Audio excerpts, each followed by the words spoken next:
Buat teman-teman yang penasaran dengan apa yang saya kasih, ini adalah limbah air baso dan saya campur dak. Dicampur juga dengan limbah dapur. Dan ikan itu sangat suka. Ke pertumbuhannya juga cepat gede. Nih.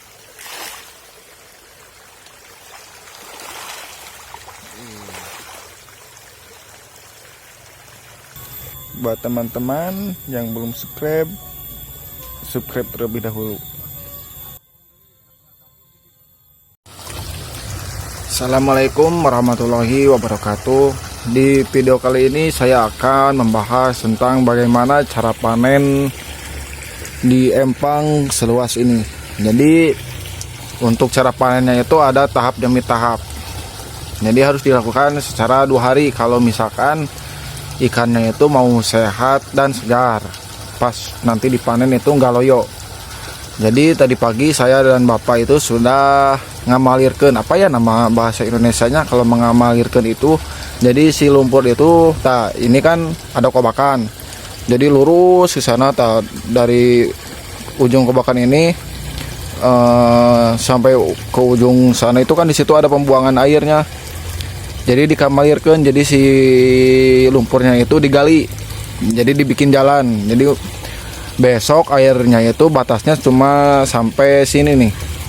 Jadi kobakan ini itu batas air. Jadi lurus ke sana, jadi air itu lurus segini nih.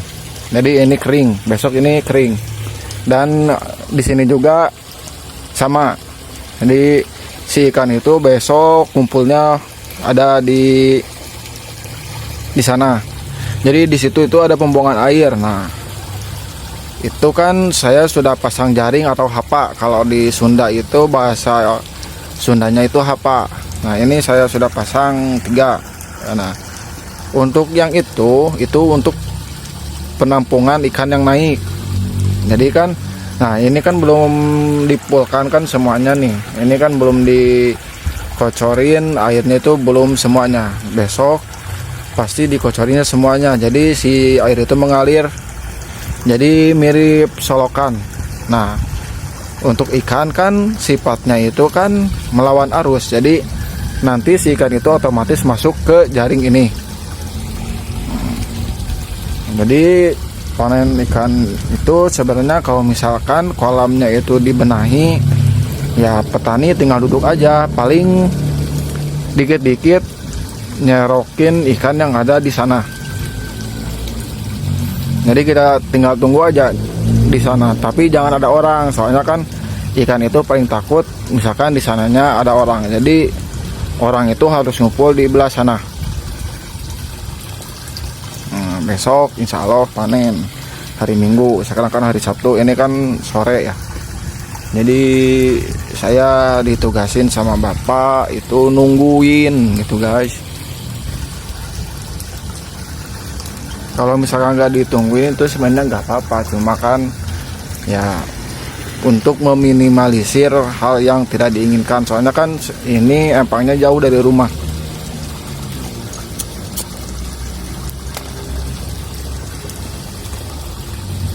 Sebenarnya tadi pagi saya di sini sama bapak. Tadinya saya ingin konten, cuma kan gimana, gak ada yang pegang HP-nya gitu kan. Soalnya kan tadi saya full di air. Jadi ngeduk-ngeduk lumpur dibikin kamalir. Jadi besok kita bisa lihat kalau di situ itu sudah seperti solokan. Sebenarnya ramainya itu di sini pagi. Kalau di pagi itu di situ kan ada lahan tuh. Jadi aktivitas ini itu petani. Pokoknya seru lah kalau di sini itu. Jadi saya yang di ikan, di situ ada yang berkebun. Jadi kita bisa sharing masalah peternakan, masalah pertanian, masalah perikanan. Dan enaknya itu kalau misalkan panen ada yang gak kepake, ya limbah-limbah sayuran, limbah-limbah apa, ya dikasih ke empang ini buat pakan ikan. Nah, besok akan saya perlihatkan bagaimana cara ikan itu naik ke jaring sini. Jadi kita tuh sebenarnya nggak capek gitu kan. enggak serokin, enggak. Nanti ikannya juga naik ke sini, dan ikan itu dipastikan mulus dan sehat. Jadi ikan pas dibawa ke pasar itu ikannya segar, enggak ada sisik yang kepocel.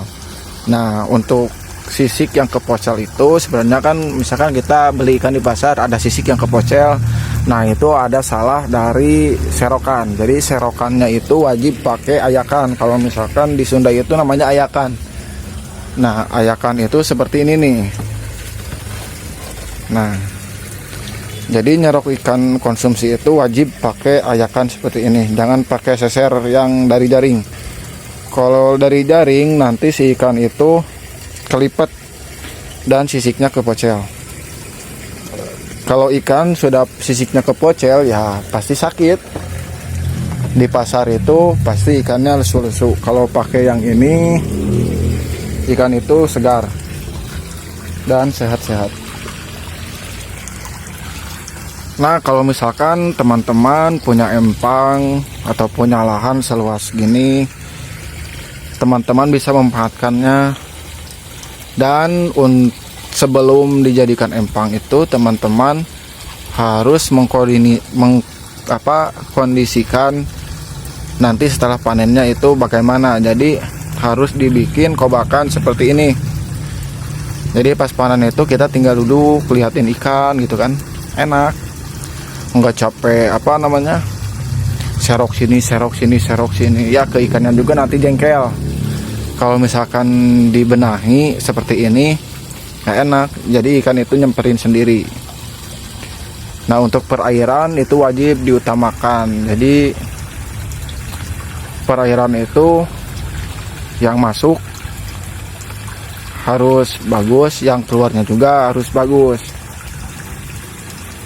Sebenarnya ini yang masuk air itu bukan di sini, tapi ini yang paling utama. Nah, yang paling utama itu sebenarnya di sini nih. Nah, ini ditutup. Yang kedua itu, yang ketiga ada di belah sana. Nah, di sebelah sana juga ada pembuangan. Itu pembuangan kedua. Nah, itu di situ juga ada air masuk. Cuma kan utamanya di sini dan pembuangan utamanya itu di situ. Jadi besok itu ikan itu pada geser ke sana. Dan nanti naik ke sini. Jadi ikan itu dipastikan segar-segar, sehat. Jadi kalau misalkan mau beli nanti ditaburin lagi ke empang itu, ikan udah langsung lari-lari gitu kan, enggak lesu. Nah, ini teknik dari bapak saya gitu kan. Bapak saya itu hampir 30 tahun lah menekuni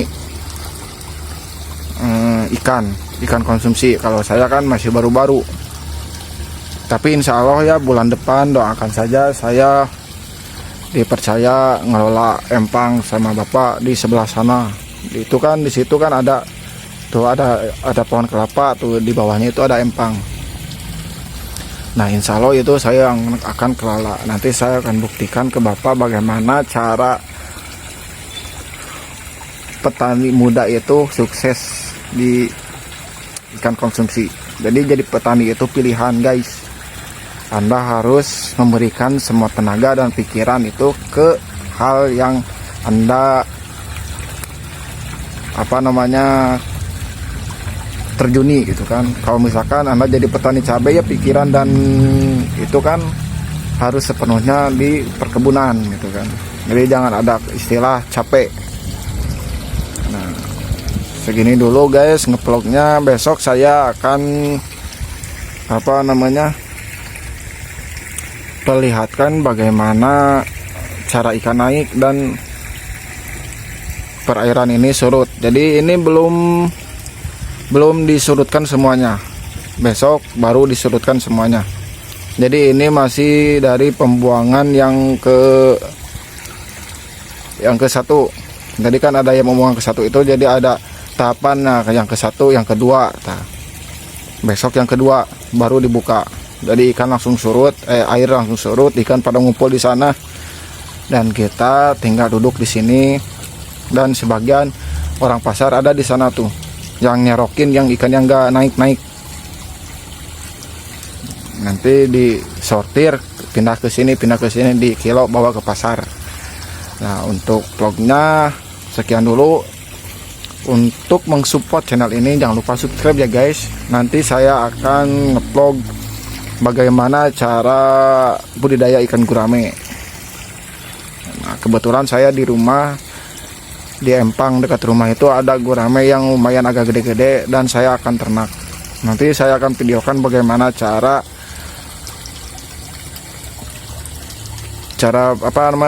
pembudayaannya, dari bikin sarang. Kan bikin sarang gurame itu harus gurame yang bikin, jangan kita. Terus angkat telur dan penetesan. Oke guys, semoga bermanfaat. Assalamualaikum warahmatullahi wabarakatuh.